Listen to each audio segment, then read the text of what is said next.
Greetings to all my physics pals. Paul Lake here with another physics problem solved. We're going to be working with rotational kinematics. I call it a wheel with constant angular acceleration. This is a very beginner-friendly, straightforward problem. If you've just learned about rotational kinematics and the rotational kinematic equations for constant angular acceleration, this is a good problem to start with. So let's read the problem. A wheel starts from rest and rotates with a constant angular acceleration to reach an angular speed of 12 radians per second in 3 seconds. Find A, the magnitude and angular acceleration of the wheel, the magnitude of the angular acceleration of the wheel, and B, the angle in radians through which it rotates in this time. Okay, so let's write out what's given. But before I work the problem, pause the video right now, try to solve it yourself, then hit play and compare your work with mine. And okay, so let's do it. Here I've got a wheel. So I'm just going to draw a wheel like this. Here's a wheel. Maybe here's the hub and spokes. Okay, so, and it's going to spin around some axis like this.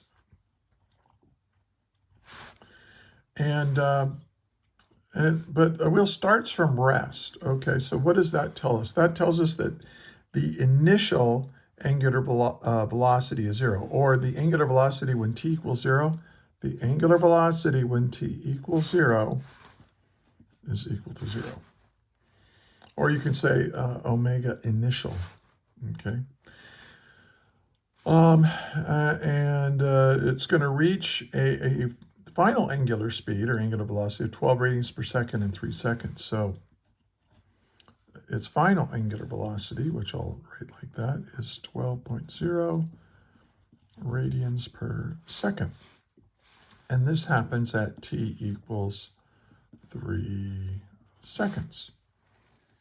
Okay. Now, what are we trying to find? I'll write down here. Well, for part A, it says find the magnitude of the angular acceleration of the wheel. So we want angular acceleration. And then for part B, the angle in radians through which it rotates. Now the amount of angle it rotates through, that's an angular displacement or a change in angular position, which we'll call that delta theta. Okay. All right. Now let's solve. Now, one of the I'm gonna write them out here. We have a set of equations that describe how objects change their rotation if you have constant angular acceleration. And I'll write this. So this is the first one. This is the second one.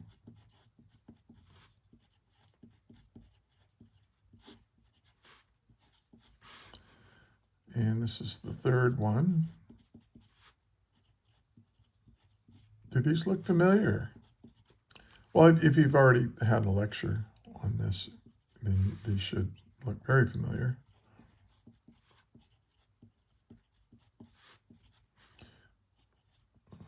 Okay. So these look just like the kinematic equations you learned at the beginning of your studies of physics, except for the variables are different because we're dealing with rotational motion instead of translational motion or linear motion. But it works the same way. And I like to set up a little grid like this and say, okay, what's missing? Okay, so, and by answering this question of what's missing, what variable is missing, that can help you choose which one of these mathematical models is the best one to use for the particular problem you have. Now notice in this, there's no change in angle, and in this one, there's no angular acceleration. In this one, there's no final angular velocity, and in this one, there's no time. So if you have a problem let's say you have a problem where they don't give you the angular acceleration and they're not asking you to find it, you would use this equation. Okay. So, but they are asking us to find angular acceleration. So we certainly are not going to use this one to do part A. Well, let's see. What do we know? We know the initial, the final, the time, and we want the angular acceleration. So which of these equations has that? Well, notice that at least for part A, we don't know what delta theta is. That's what we're going to do in part B. But in part A, we don't know what delta theta is, and we're not trying to find it. So it's not given, we're not trying to find it. So delta theta is missing from the problem. So I'm going to use this, I call it the first kinematic equation. That is, the final angular velocity is equal to the angular velocity you started with plus the rate of change of angular velocity times how much time that rate of change was applied.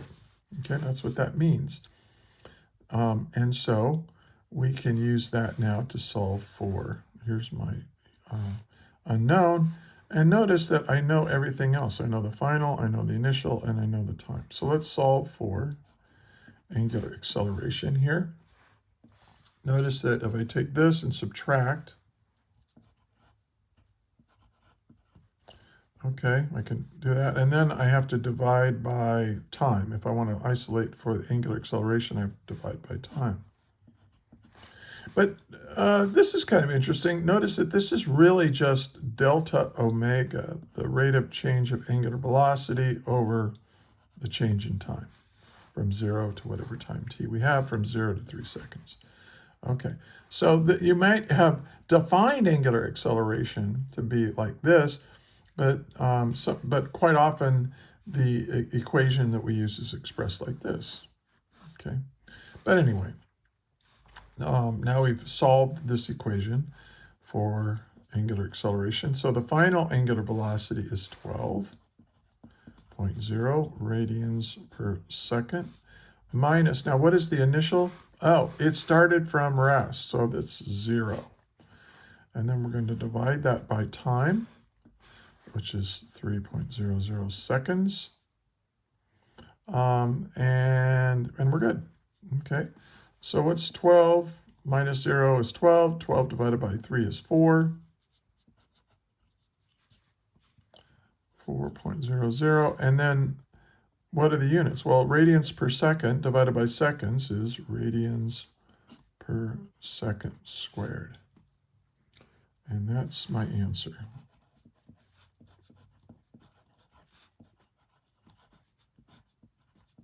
Now, in some books, they're not going to bother putting radian there. And so some teachers and some physics classes would express it like this. Just seconds to the -2, because it's down here in the denominator. I don't really like this. I mean, it's a little bit slightly easier to write down, but this kind of tells us what's going on. You're going through 4 radians. You're adding 4 radians per second of angular velocity every second. Okay, so I like to read things about like, what does it mean? All right, let's do part B. And it says we want the angle in radians through which it rotates in this time. So we want delta theta. Now, I don't want to use this value here unless I have to. Because what if I made a mistake calculating the angular acceleration? If I use one of the kinematic equations with angular acceleration in it to find my angular displacement, I could carry the mistake forward, right? So let's look for one that doesn't have angular acceleration in it, and that would be this equation right here. And notice that this is already solved for what I'm trying to find, so that's pretty convenient. My angular change in position is equal to my final angular velocity plus my initial angular velocity divided by 2. This is an average angular velocity times time. So this is 12 radians per second minus 0 divided by 2. And then we're going to multiply it by time, which is 3.00 seconds. So notice that seconds cancels seconds. And 12 divided by 2 is 6. 6 times 3 is 18. So that means that in that 3-second time, this is going to sweep through 18 radians, which is right a little bit less than 3 rotations, right? Because there's 2 pi rotations, 2 pi radians in one rotation. So if you have 18, well, 18 divided by 6 is 3, but you know it's 6.28 or something. So it's you know a little bit less than that, a little bit less than 3. Okay, now here's what I'm going to do now. And oh, by the way, if you find this helpful, please like, share, subscribe. Look in the description, the video description. I have links to how to get a hold of me if you would need a physics tutor, because I'm a physics tutor, and also links to worksheets and lectures and so on, very similar to this. So check it out. All right. Now, here's what I'm going to do now. I'm going to take this and I'm going to show that this is true by using this. So let's use the third kinematic equation. So I'll just put or. So delta theta is equal to the initial angular velocity times time plus 1/2 the angular acceleration times time squared. So delta theta is equal, well, we know that the initial angular velocity is 0 because it starts from rest. And this is 1/2, and then the angular acceleration is 4 radians per second squared.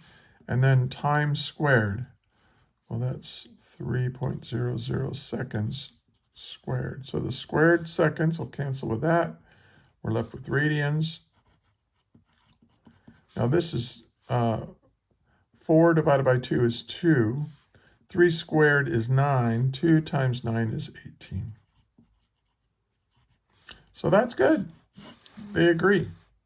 So that's a good way to check your work, because that means that these two methods gave you the same answer. So that means that the angular acceleration also is correct.